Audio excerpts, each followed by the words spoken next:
Terima kasih Anda masih bersama kami. Bagi Anda yang baru saja bergabung, kami hadirkan kembali 3 berita utama hari ini. Sebuah mobil minibus tertabrak kereta api di perlintasan Jalan Benteng Sungai, Kabupaten Deli Serdang. 2 orang tewas di lokasi kejadian. Seorang warga mengeluhkan tarif parkir sebesar Rp50.000 di pelabuhan Kabupaten Batubara. Ratusan warga desa Hutaraja Lamo, Padang Lawas mengikuti tradisi menangkap ikan bersama saat memasuki musim kemarau.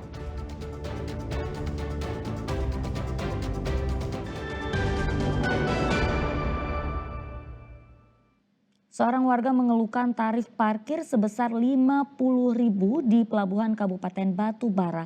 Selain dikenakan tarif tak lazim, barang yang di dalam mobil juga hilang diambil maling dengan merusak kaca mobil. Pelaku parkir liar akhirnya ditangkap.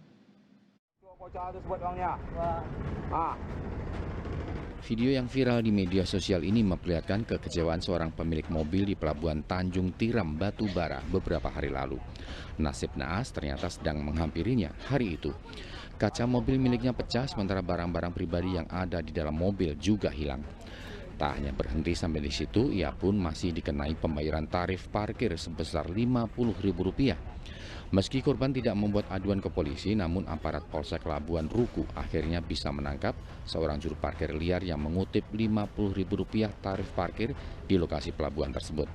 Saat dimintai keterangan di Polsek Labuan Ruku, Abdul Karim berusia 38 tahun, warga Bandar Sono, Kecamatan Nibung Hangus, mengaku mengutip parkir dengan tarif tak lazim.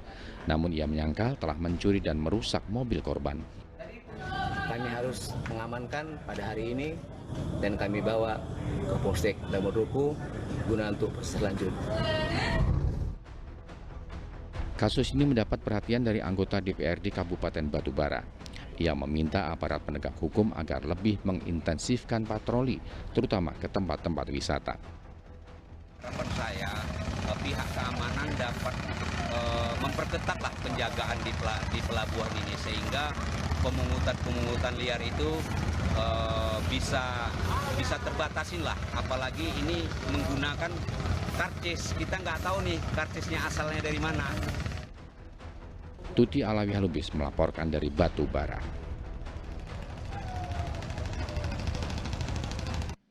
Informasi yang satu ini saat ini sedang jadi sorotan terkait polemik 2 provinsi yang bertetangga. Meski tak berpenduduk, ternyata peralihan 4 pulau di Aceh ke wilayah Sumatera Utara oleh Kemendagri masih menimbulkan perdebatan.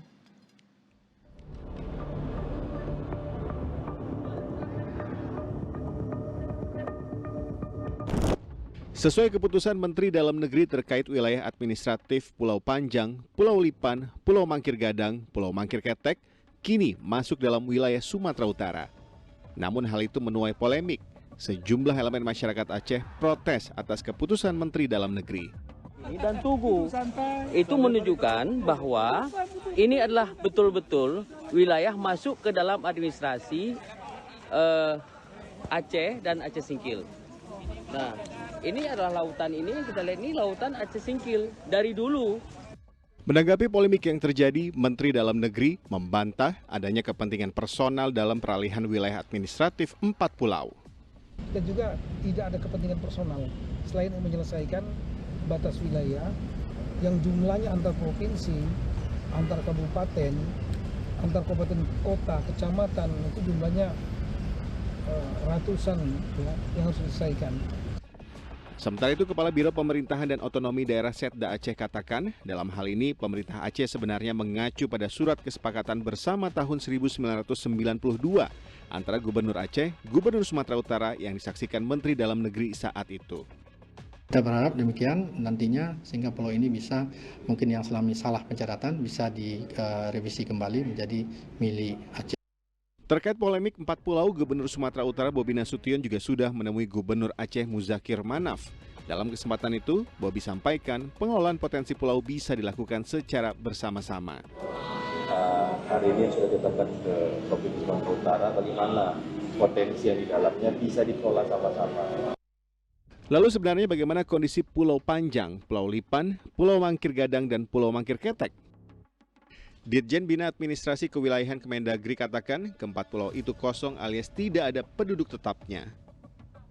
Rencananya Kementerian Dalam Negeri akan memanggil Gubernur Aceh dan Gubernur Sumatera Utara untuk duduk bersama. Yang pasti, polemik pulau sewajarnya tidak berlarut-larut dibiarkan.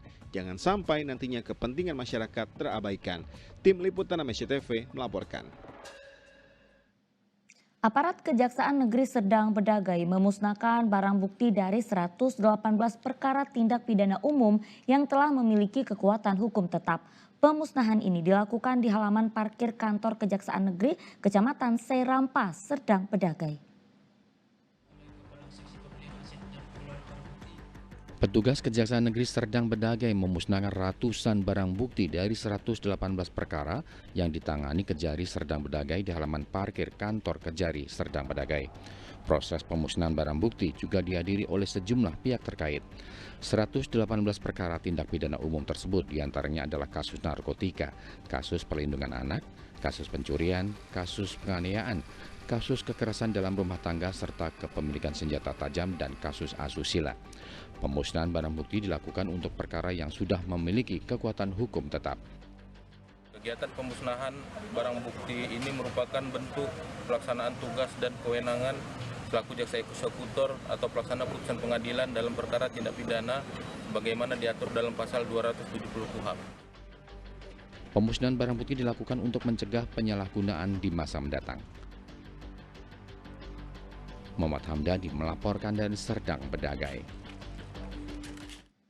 Kita beralih ke informasi lain. Ratusan warga desa Hutaraja Lamo, Kecamatan Sosa, Padang Lawas mengikuti tradisi menangkap ikan bersama-sama di lubuk larangan Sungai Sosa. Tradisi ini kerap digelar warga saat memasuki musim kemarau.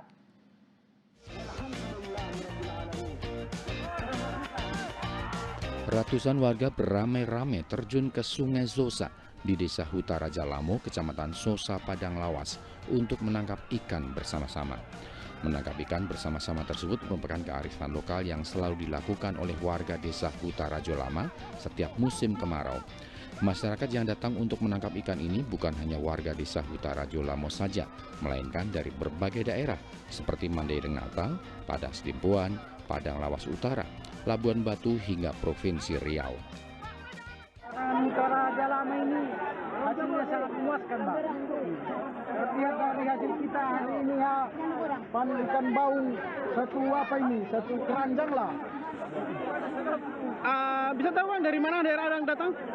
Kita dari Kota Padang Sidimpuan, Bang. Kebetulan saya sekalian sekjennya APIS, Asosiasi Penjala Ikan Sungai, saya Tabaksel, Bang. Kepala Desa Hutaraja Lamo mengatakan tradisi ini sudah dilaksanakan sejak 20 tahun lalu dan dibuka untuk umum. Kita ini sudah 2 tahun lebih. Ikan-ikan yang ada di larangan kita termasuk ikan bau, ikan labosang, ikan habaro, dan gurami. Selain untuk mempertahankan nilai kearifan lokal, kegiatan ini juga merupakan kesempatan warga untuk mengenalkan daerah tersebut kepada warga dari luar daerah. Rizky Ramadan melaporkan dari Kabupaten Padang Lawas.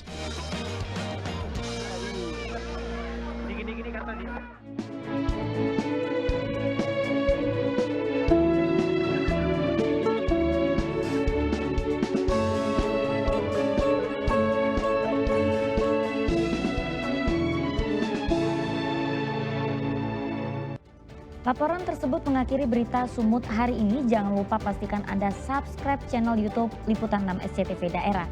Saya Auriga Gustina berterima kasih atas perhatian dan kebersamaan Anda. Selamat beraktivitas dan sampai jumpa.